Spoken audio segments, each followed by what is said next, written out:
రాజధర్మం అనేటువంటిది చాలా ఇంపార్టెంట్ అయినటువంటి పాయింట్. ఇది గుర్తుపెట్టుకోవాలి ఎప్పుడైనా సరే. రాజు అనేటువంటి వాడెంత ఈడెంత అని మనం మాట్లాడేస్తుంటాం. ఒక ఇంట్లోనో ఒక వ్యాపారంలోనో చిన్న నలుగురు ఫ్రెండ్స్ మధ్యలోనే సరైనటువంటి నాయకత్వం లేక ఇబ్బందులు పడుతున్నటువంటి రోజుల్లో ఒక దేశాన్ని నడపాలంటే ఆషామాషిగా. నరేంద్ర మోడీకి ఇప్పుడు అతి పెద్దదైనటువంటి పరీక్ష హౌతీ తీవ్రవాదులు ఇజ్రాయెల్ యుద్ధం వలన వస్తుంది. ఇజ్రాయెల్ హమాస్ వారిని ఆపాలని, పాలస్తీనా మీద దాడిని ఆపాలని హౌతీ తీవ్రవాదులు ఓ పక్కన ఇజ్రాయెల్ మీద అటాక్లు చేయడం కాదు, ఇజ్రాయెల్కి వస్తున్న వాణిజ్య నౌకలను అటాక్ చేస్తున్నారు. మన వ్యాపారం అంతా అట్టించినే నడుస్తుంది, సూయజ్ కెనాల్ మీద నుంచినే నడుస్తుంది. దీంతో ఈ వ్యాపారాల్ని కట్టడి చేయడం కోసం, అంటే వ్యాపారాల్ని దెబ్బ కాకుండా చూడటం కోసమని అమెరికా అక్కడికి ఒక 10 దేశాలను పిలిచి వాళ్ళ యుద్ధ నౌకలతో వచ్చి కాపు కాయండి అని చెప్తుంది.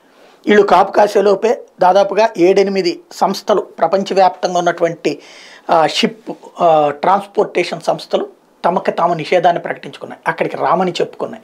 అట్లాగే ఇజ్రాయెల్లో ఉన్నటువంటి పోర్ట్ అయితే శాంతం ఖాళీ అయిపోయింది, 85% ఖాళీ అయిపోయింది. ఇదంతా హమాస్ తీవ్రవాదుల సక్సెస్. ఈ దశలో భారత్ కూడా 2 యుద్ధ నౌకల్ని హౌతీల దగ్గరికి పంపించింది. ఇప్పుడు మనమే నేరుగా దాడి చేయాలి హౌతీల మీద, చేయలేము. ఎందుకని అక్కడ అమెరికా యూరప్ దేశాలు ఉన్నాయి, వాళ్ళు చేస్తేనే మనం చెయ్యాలి. కానీ మనంగా చేస్తే భవిష్యత్తులో వాళ్ళకి మనకి శత్రుత్వం. అట్లా కాకపోతే హౌతీ తీవ్రవాదులను ఒప్పించాలి. ఎందుకు? రష్యా ఇరాన్కి సంబంధించినటువంటి వాణిజ్య నౌకల్ని వాళ్ళు అడ్డుపడట్లేదు. మనం కూడా అట్లా కావాలంటే రష్యా చేతి చెప్పించుకోవాలి, లేకపోతే మనం కూడా ఏదైనా లంచం ఇవ్వాలి. అంటే తీవ్రవాదులకి లంచాలు ఇచ్చి పని చేయించుకోవడం అవుతుంది.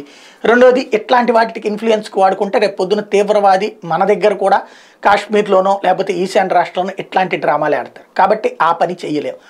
అలాగని వదిలేస్తే బిజినెస్ దెబ్బ. ఇప్పుడు అందుకని ముందు జాగ్రత్త చర్యగా సౌత్ ఆఫ్రికా వైపు నుంచి ట్రాన్స్పోర్టేషన్, అంటే ముఖ్య ఎక్కడ ఉందంటే ఇట్లా చుట్టూ చూపించేటటువంటి కార్యక్రమం వైపుకి తీసుకొస్తున్నా. దానివల్ల 20% ఖర్చు పెరుగుతుంటే దాన్ని రిబేట్ని ప్రభుత్వం భరించాలన్నటువంటి ఆలోచన చేస్తోంది.